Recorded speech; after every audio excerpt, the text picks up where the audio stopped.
नमस्कार मित्रों, Vikram academy 99 IAS में आपका स्वागत है। आज आप लोगों का विषय है प्रागैतिहासिक काल और सिंधु घाटी सभ्यता के बारे में, जो आर्ट एंड कल्चर का एक पार्ट है, एक पाठ्यक्रम है। उसके बारे में आइए जानते हैं। प्रागैतिहासिक काल। तो मित्रों, प्रागैतिहासिक कला से संबंधित देखें तो चित्र किस पद्धति के बने? क्षेपांकन पद्धति से। छापा चित्रों का आरंभ कब से हुआ है? प्रागैतिहासिक काल से। प्रागैतिहासिक कला का अर्थ क्या है? ऐतिहासिक काल से पूर्व की कला। आदि मानव की कला किस युग से संबंधित है?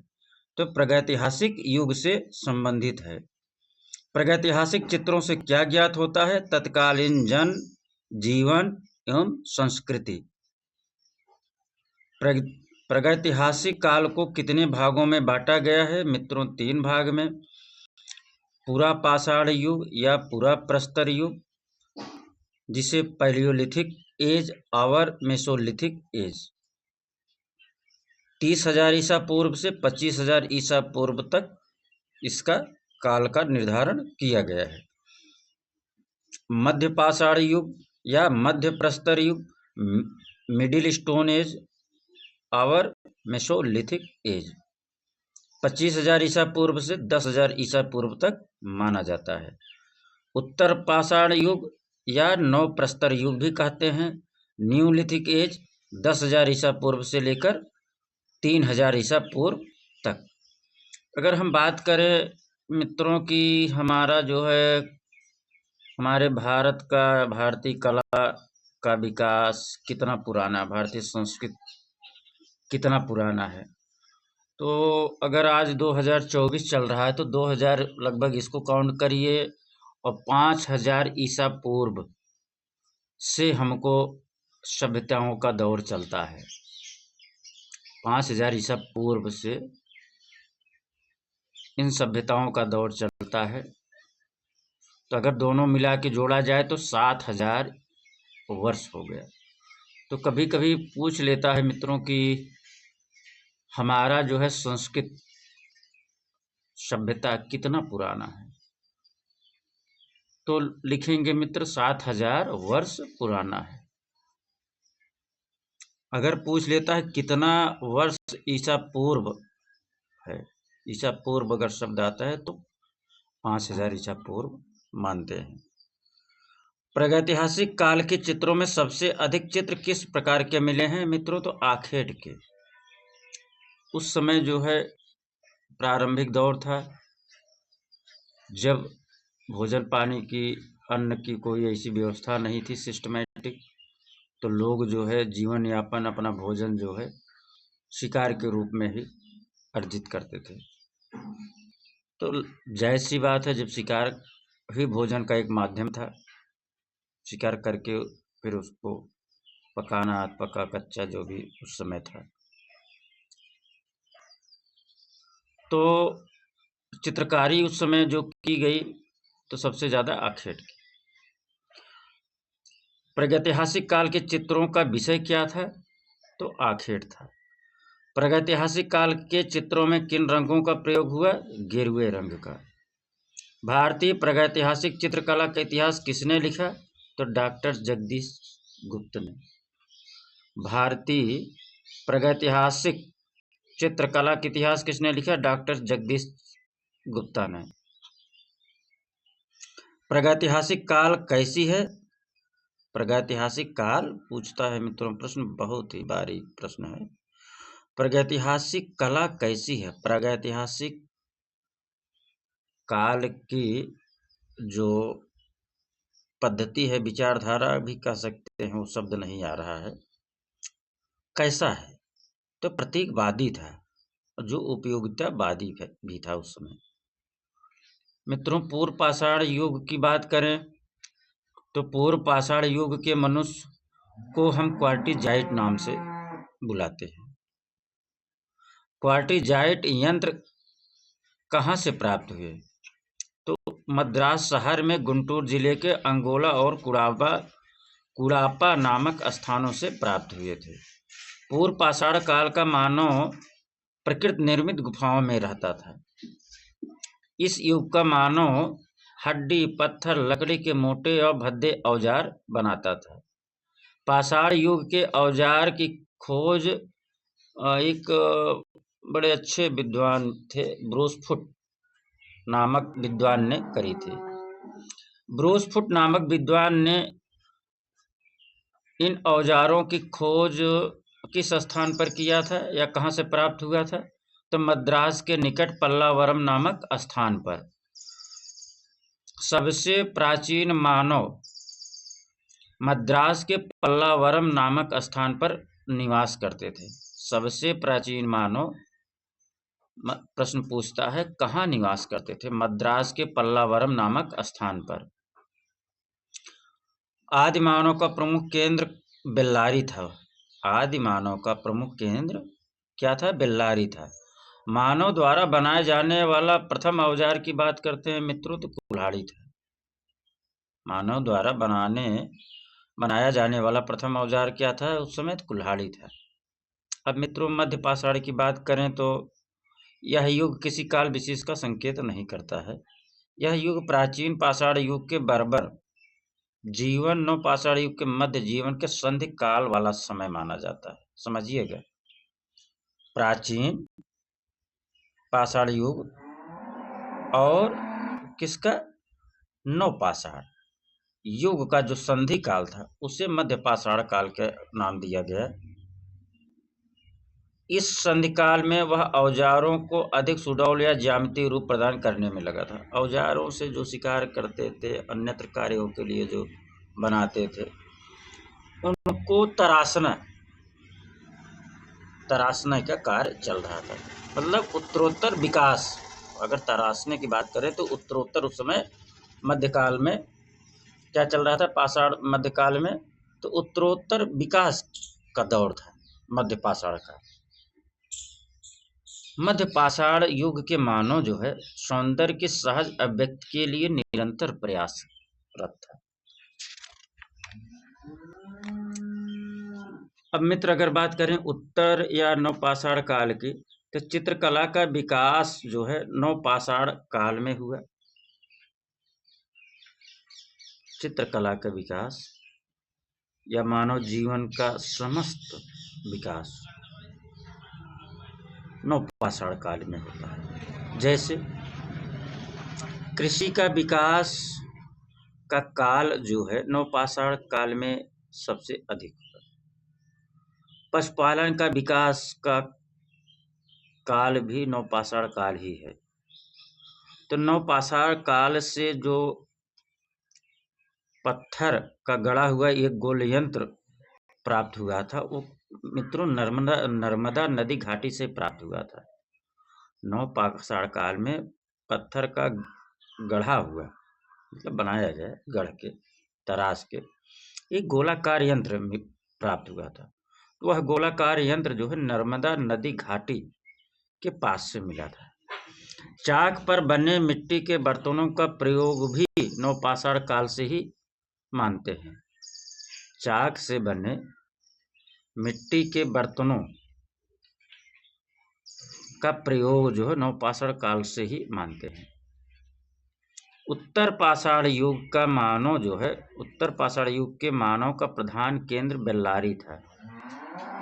उत्तर पाषाण काल के युग का मानव का प्रधान केंद्र जो है क्या था? बेल्लारी था। आदि मानव चित्र बनाने के लिए रंग रूप बनाने के लिए कौन सा रंग प्रयोग करते थे? तो गेरुए रंग का प्रयोग करते थे। भारत में प्रागैतिहासिक चित्रकला की खोज की अगर बात करें तो अंग्रेजों ने किया था। सर्वप्रथम शिला चित्रों की खोज का श्रेय आर्चीबाल्ड कार्लाइल तथा कॉकबर्न को जाता है। अगर भारत के प्रागैतिहासिकता की बात करें, चित्रों की बात करें तो सर्वप्रथम खोज किसने किया था? तो आर्चीबाल्ड कार्लाइल तथा कॉकबर्न। विश्व में सर्वाधिक प्राचीन ऐतिहासिक चित्र कहाँ से प्राप्त हुए? अल्तामीरा स्पेन गुफा से। अल्तामीरा गुफा की खोज कब और किसने करी थी? तो अल्तामीरा गुफा की खोज 1879 1879 में मारिया सांतओला, एक 12 वर्ष की लड़की थी, उसके द्वारा इस खोज की गुफा का श्रेय जाता है। अल्तामीरा, अब फिर अल्तामीरा बार बार आ रहा है मित्रों, तो अल्तामीरा का विषय क्या था, मुख्य विषय? तो आखेट ही वहाँ का भी मुख्य विषय था। तो अल्तामीरा के समकक्ष अपने भारत में कौन सा शिला चित्र मिलता है? स्पेन की अल्तामीरा के समकक्ष कहाँ का शिला चित्र अपने भारत में मिलता है? तो पंचमढ़ी। क्या है? पंचमढ़ी। मित्रों, नियो गुफा एक है, वो कहाँ है? अब मन में आप सोचिए, नियो गुफा कहाँ है? तो नियो गुफा मित्रों स्पेन में है।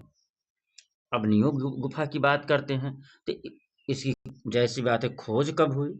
तो इसकी खोज जो है नियो गुफा की 1966 ईस्वी में। अब एक गुफा और है मित्रों, लास्को गुफा, जो फ्रांस में है। लास्को गुफा कहाँ है? फ्रांस में। इसकी भी बात वही आएगी कि लास्को गुफा की खोज कब हुई? तो लास्को गुफा की खोज 1940 में हुई, और इसके पहले भी हमने बताया था नियो गुफा की खोज कब हुई? 1966 में। अब देखिए, इसका मतलब यह लास्को गुफा की खोज पहले हो गई थी 1940 में, उसके बाद नियो गुफा की खोज होती है। कभी कभी प्रश्न पूछ लेता है, लास्को गुफा और नियो गुफा की खोज में, दोनों में किसकी खोज सबसे पहले हुई और कब हुई? तो आप जो है, लास्को गुफा को 1940 में खोज हुई थी, इसलिए पहला इसका आंसर होगा। बाद में पूछता है तो नियो गुफा। नियो गुफा मित्रों कहाँ है? स्पेन में। लास्को गुफा कहाँ है? फ्रांस में। गरगास एक गुफा है जो कि फ्रांस में है। मित्रों देखिए, फ्रांस में लास्को गुफा भी है और गरगास गुफा भी। गरगास गुफा की फिर विशेषता क्या है? गरगास गुफा फ्रांस में जो पाया गया, तो उसकी खास विशेषताएं क्या है?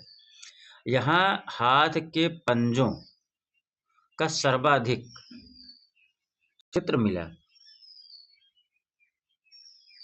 यहाँ गरगास गुफा में हाथ के पंजों का सर्वाधिक चित्र मिलता है। हाथ के पंजों के सबसे अधिक चित्र कहाँ से प्राप्त हुए? तो मित्रों गरगास से ही। अब एक शब्द है फ्रांको कैंटाब्रियन क्षेत्र। फ्रांको कैंटाब्रियन क्षेत्र के अंतर्गत कौन सी गुफाएं आती हैं? तो फ्रांको कैंटाब्रियन क्षेत्र के अंतर्गत फ्रांस और स्पेन की प्रागैतिहासिक गुफाएं आती हैं। फ्रांस और स्पेन के भी हमने बताया ना मित्रों, कौन कौन था? गरगास गुफा है, लास्को गुफा है फ्रांस में, और स्पेन में कौन सा है? नियो गुफा। तो फ्रांस और स्पेन की जो गुफाएं हैं, उनको फ्रांको कैंटाब्रियन क्षेत्र के नाम से जानते हैं। भारत में प्राचीन ऐतिहासिक स्थल या चित्र स्थल मिर्जापुर में कैमूर पर्वत श्रृंखलाओं से। भारत में प्राचीन ऐतिहासिक चित्र कहाँ से प्राप्त हुए हैं? तो मिर्जापुर में कैमूर पर्वत की पहाड़ियों से। ये चित्र सर्वप्रथम कब और किसे प्राप्त हुए? 1883 ईस्वी में आर्चीबाल्ड कार्लाइल को प्राप्त हुआ। दक्षिण भारत की बात करें तो वहाँ बेल्लारी एक स्थान है जहाँ प्रागैतिहासिक शिला चित्रों का वो मिला है। प्रागैतिहासिक शिला चित्र वहाँ से प्राप्त हुआ है। कहाँ से? दक्षिण भारत के एक स्थान है बेल्लारी। तो उसकी खोज किसने करी? बेल्लारी के शिला चित्रों की खोज एफ फासेट ने करी और कब? 1892 में। 1865 ईस्वी में गोदावरी नदी के किनारे, मित्रों फिर से समझिए, 1865 ईस्वी में गोदावरी नदी के किनारे पैथान नामक स्थान से फासिल प्राप्त होता है। तो उसको फासिल जो प्राप्त होता है 1865 में गोदावरी नदी किनारे, तो किसको प्राप्त होता है? प्रश्न उठता है। HBY ने को 18, फिर से आप लैंग्वेज समझिए, 1865 ईस्वी में गोदावरी नदी के किनारे पैथान नामक स्थान से फासिल किसने प्राप्त किया? तो HBY ने। भारतीय प्रागैतिहासिक स्थल, शिला चित्रों का स्थल, प्रमुख स्थल। तो मित्रों बात करते हैं उत्तर प्रदेश के प्रमुख क्षेत्र। पहले उत्तर प्रदेश में सर्वाधिक चित्र कहाँ से प्राप्त हुए हैं? तो मिर्जापुर से। हमारा विषय क्या है? आर्ट एंड कल्चर, कला और संस्कृति। मिर्जापुर क्षेत्र में कौन कौन सा क्षेत्र है आता है? तो लिखुनिया फर्स्ट, लिखुनिया सेकेंड, कोहबर, मड़हरिया, भलडरिया, विजयगढ़, बिंढम, लाहौरी, खुड़हवा, रौप, कंडाकोट, सोरहो घाट, घोड़मंगर, चुनार, भैंसोड़, हरनी हरन, ये मिर्जापुर क्षेत्र के स्थान हैं। प्रागैतिहासिक काल में नृत्य चित्र के लिए प्रसिद्ध स्थान कौन सा है? प्रागैतिहासिक काल में नृत्य चित्र के लिए प्रसिद्ध स्थान लिखुनिया फर्स्ट है। बिंढम नामक स्थान, अभी हमने बताया ना, मिर्जापुर में एक स्थान बिंढम है। तो बिंढम नामक स्थान की खोज जो है डॉक्टर जगदीश चंद्र गुप्ता ने करी थी। जगत प्रसिद्ध ऊंट का चित्र कहाँ से प्राप्त हुआ? आप लोगों को लगेगा राजस्थान, ऐसा नहीं है।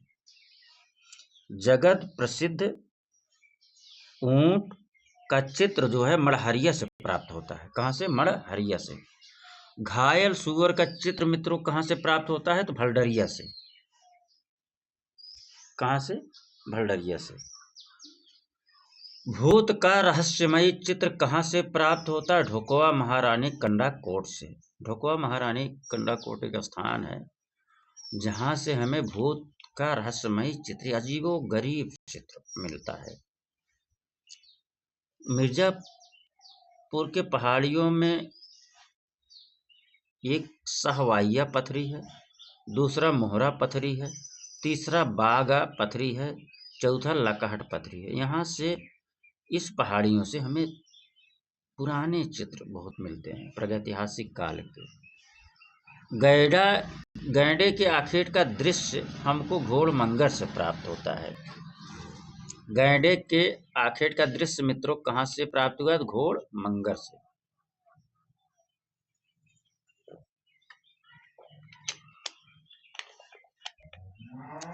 मिर्जापुर क्षेत्र में मित्र किन पशुओं का उल्लेख हुआ है? मिर्जापुर क्षेत्र की बात करें जो हमारे जो है पुरातात्विक दृष्टि से, प्रागैतिहासिक दृष्टि से बहुत ही महत्वपूर्ण है।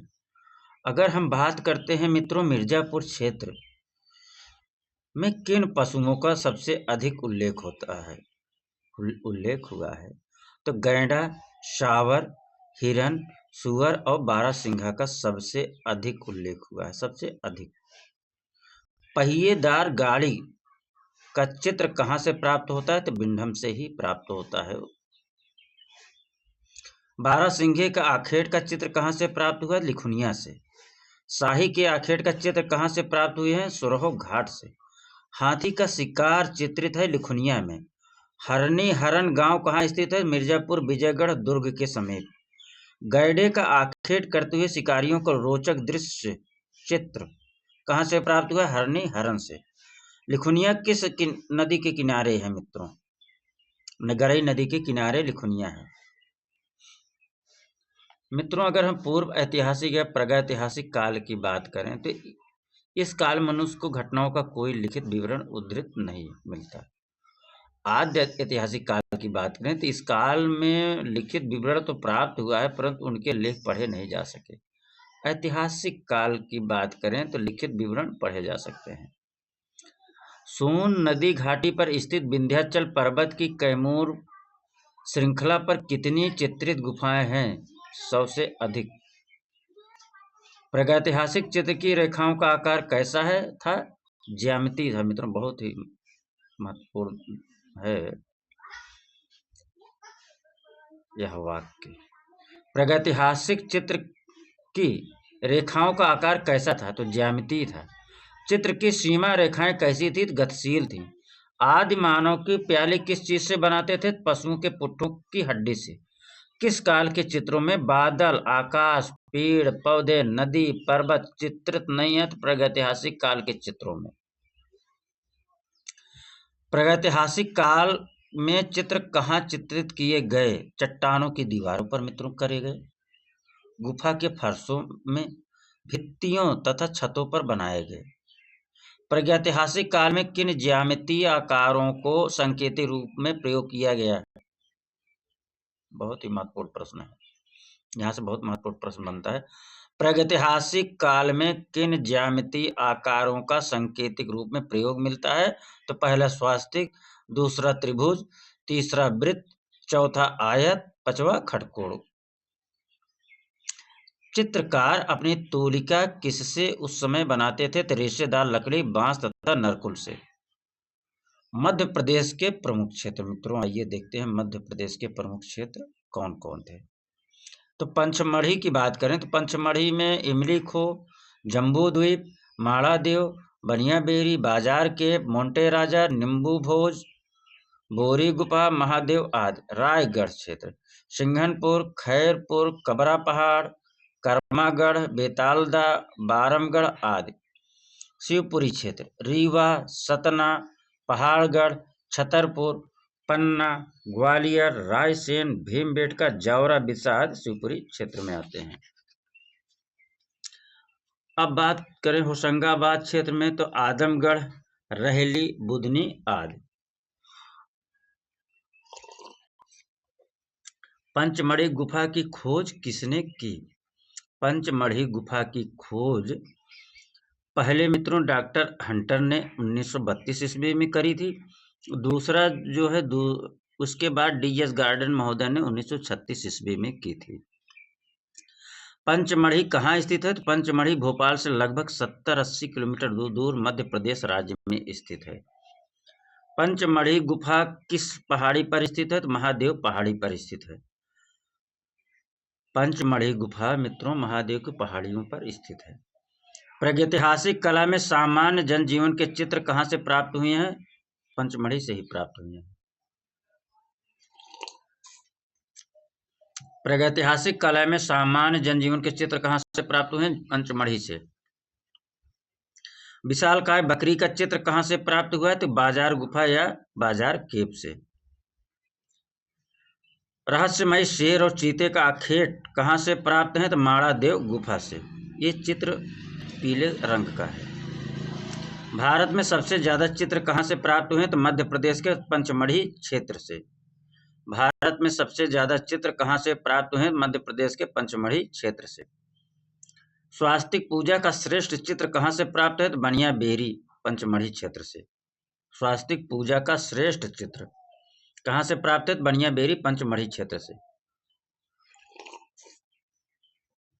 सावर के आखेट का दृश्य कहाँ से प्राप्त हुआ? तो इमली खो से। अश्वारूढ़ तथा महिषारूढ़ सैनिकों के युद्ध का चित्र कहाँ से प्राप्त हुआ? तो बेरी गुफा पंचमढ़ी क्षेत्र से। अश्वारूढ़ महिषारूढ़ सैनिकों के युद्ध का चित्र कहाँ से प्राप्त हुआ? तो बेरी गुफा पंचमढ़ी क्षेत्र से।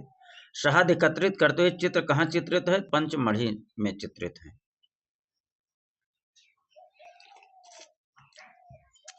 घरेलू और सामाजिक जीवन के चित्र कहाँ से प्राप्त हुए? पंचमढ़ी से। छापा चित्र कहाँ से प्राप्त हुए? सुरहो घाट पंचमढ़ी से। सिंघनपुर गांव कहाँ स्थित है? मध्य प्रदेश की रायगढ़ रियासत में माड़ नदी के पूर्वी किनारे पर स्थित है। सिंघनपुर की खोज, सिंघनपुर की खोज किसने की? तो डब्ल्यू एंडरसन 1910 में की। सिंघन असंख्य कंगारू कहाँ चित्रित है? सिंघनपुर में। सिंघनपुर गुफा के द्वार की शोभा क्या है? असंख्य कंगारू। घायल भैंसे का चित्र कहाँ से प्राप्त है? तो सिंघनपुर से। सूंड उठाए हाथी का चित्र कहाँ से चित्रित है? सिंघनपुर से। जंगली सांड को पकड़ते हुए और बर्छी से छेदते हुए अकेटकों का दृश्य कहाँ से अंकित है? सिंघनपुर से। सिंघनपुर में कितनी शिलाश्रय और गुफाएं मिली हैं? 50। भीमबेटका कहाँ स्थित है? मध्य प्रदेश की राजधानी भोपाल से 40 किलोमीटर दूर दक्षिण में स्थित है। भीमबेटका मध्य प्रदेश की राजधानी भोपाल 40 किलोमीटर दक्षिण दिशा में स्थित है। भीमबेटका की खोज किसने की? श्री विष्णुधर वाकड़कर 1958 ईस्वी में। भीमबेटका से प्राप्त होने वाले चित्र अधिकतर किस रंग के हैं? लाल रंग के। भीमबेटका में कुल कितने गुफाएं हैं? 600 से अधिक। इस समय मित्रों 750 के आसपास अब तो हो गया है। इस समय भीमबेटका में कितनी गुफाओं में चित्र प्राप्त हुए हैं? 275 गुफाओं में। भीमबेटका में किन पशुओं का अंकन हुआ है? तो हिरण, बारहसिंगा, सुअर, रीछ, भैंसा का। भारत में मध्य पाषाणकालीन चित्र सर्वाधिक संख्या में कहाँ से प्राप्त हुए हैं? तो भीमबेटका से। आखेटक कृषक ग्वाले किस गुफा में चित्रित हैं? भीमबेटका में। विश्व में सबसे बड़े भैंसे का चित्र कहाँ से प्राप्त हुआ? जावरा से, मध्य प्रदेश में है मित्रों। जावरा कहाँ है? मध्य प्रदेश में। भैंसी की लंबाई कितनी है? तो 8 मीटर।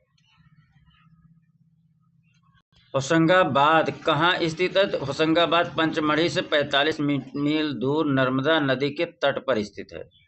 होशंगाबाद की खोज किसने की? तो श्री मनोरंजन घोष 1922 में। घायल भैंसों का चित्र कहाँ से प्राप्त हुआ? तो आदमगढ़ होशंगाबाद से। जिराफ ग्रुप का चित्र कहाँ से प्राप्त हुआ? आदमगढ़ होशंगाबाद से। अश्वरोही अश्वरोही अश्वरोही नहीं मित्रों, अस्त्र रोही और अश्वारोही और 4 धनुर्धारी का चित्र जो है कहाँ से प्राप्त होता है? होशंगाबाद से। एक मोर का विशाल चित्र कहाँ अंकित है? आदमगढ़ में। वन देवी का चित्र कहाँ अंकित है? होशंगाबाद में। महामहिष का अंकन किस प्रागैतिहासिक क्षेत्र में हुआ? तो आदमगढ़ में।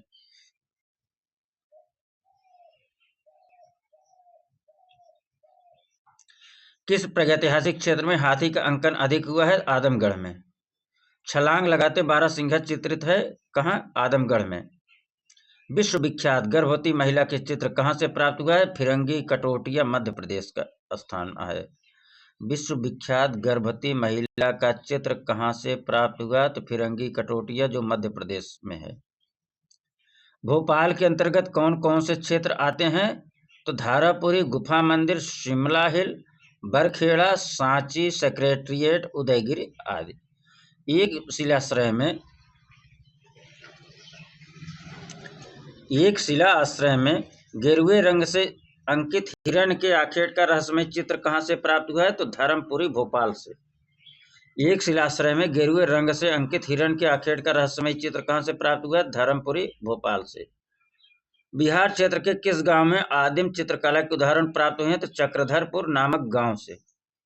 बिहार क्षेत्र के किस गांव से आदिम चित्रकला के उदाहरण प्राप्त हुए हैं? तो चक्रधरपुर नामक गांव से। चोंचदार पुरुष कहाँ चित्रित है? तो सरहाट में, जो मानिकपुर बांदा जिला में आता है मित्रों। चोंचदार पुरुष का चित्र कहाँ मिलता है? तो सरहाट, मानिकपुर बांदा जिले में।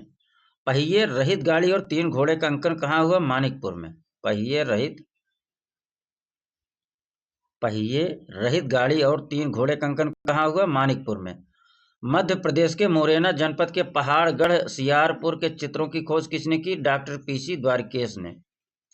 मध्य प्रदेश के मुरैना जनपद के पहाड़गढ़ सियारपुर के चित्रों की खोज किसने की? तो डॉक्टर पीसी द्वारकेश ने। भारतीय चित्रकला का प्रादुर्भाव किससे हुआ? तो शिला चित्रों से मित्रों। भारतीय चित्रकला का प्रादुर्भाव किससे हुआ? शिला चित्रों से। वैदिक काल की बात करते हैं तो यह इसमें जो है धातु युग के साथ ही किस काल का उदय होता है? तो वैदिक काल का। धातु युग के साथ ही अगर धातु युग के साथ ही किस काल का उदय होता है? तो वैदिक काल का। दक्षिणी भारत में पाषाण काल के पश्चात किस युग का आरंभ हुआ? तो लौह युग का। दक्षिणी भारत में पाषाण काल के पश्चात किस युग का आरंभ हुआ? तो लौह युग का। मध्य प्रदेश के किस गांव में तांबे से बनी यंत्र के उदाहरण प्राप्त हुए? तो गुंजेरिया नामक गांव से। मध्य प्रदेश के किस गांव में तांबे से बने यंत्र के उदाहरण प्राप्त हुए? तो गुंजेरिया नामक गांव से। तांबे के बने कितने यंत्रों के उदाहरण प्राप्त हुए? तो 424। तांबे के बने कितने यंत्रों के उदाहरण प्राप्त हुए हैं? तो 424। लौह युग के प्रमाण किस वेद में मिलते हैं? अथर्ववेद में। लौह युग के प्रमाण किस वेद में मिलते हैं? अथर्ववेद में। मधुच्छिष्ट विधि किसकी तकनीक है? मूर्ति निर्माण की तकनीक मानी जाती थी उस समय। मधुच्छिष्ट विधि किसकी तकनीक है? मूर्ति निर्माण की। वैदिक यज्ञ वेदियों की रचना किन आकारों में की जाती थी उस समय मित्रों? तो ज्यामितीय आकारों में की जाती थी। वैदिक यज्ञ वेदियों की रचना किस आकार में की जाती थी? तो ज्यामितीय आकारों में। कुंभकार के चक्र का प्रयोग किस युग में आरंभ हुआ? तो ताम्र युग में। कुंभकार के चक्के का मतलब चक्र से तात्पर्य चक्के का प्रयोग किस युग में आरंभ होता? ताम्र युग में। वैदिक युग में द्रविड़ों में किन शक्तियों की पूजा उपासना प्रचलित थी? अगर आप संस्कृति की बात करें मित्रों तो उस समय वैदिक युग में जो द्रविड़ लोग थे वो लिंग पूजा और यक्षों की पूजा, नागों की पूजा, प्राकृतिक शक्तियों तथा मातृ देवी की पूजा करते थे। फिर से सुनिए, वैदिक युग में जो द्रविड़ लोग थे वो किन शक्तियों की उपासना करते थे? तो मित्रों आप जो समय था लिंग पूजा का प्राविधान था, यक्षों की पूजा करते थे, नागों को भी वे मानते थे, प्राकृतिक शक्ति प्रकृति की शक्तियों को भी ये मानते थे, पूजा पाठ करते थे और मातृ देवी की भी पूजा पाठ करते थे। कर्म और पुनर्जन्म के सिद्धांत किसके थे? कर्म और पुनर्जन्म के सिद्धांत द्रविड़ों के थे। सबसे बड़ी ताम्र निधि कहाँ से प्राप्त हुई? तो गुंजेरिया मध्य प्रदेश से। सबसे बड़ी ताम्र निधि कहाँ से प्राप्त हुई? गुंजेरिया मध्य प्रदेश से। ताम्र पाषाण काल मानव किसकी पूजा करते थे? तो मातृ देवी की। ताम्र पाषाण काल में मानव किसकी पूजा करते थे? तो मातृ देवी की।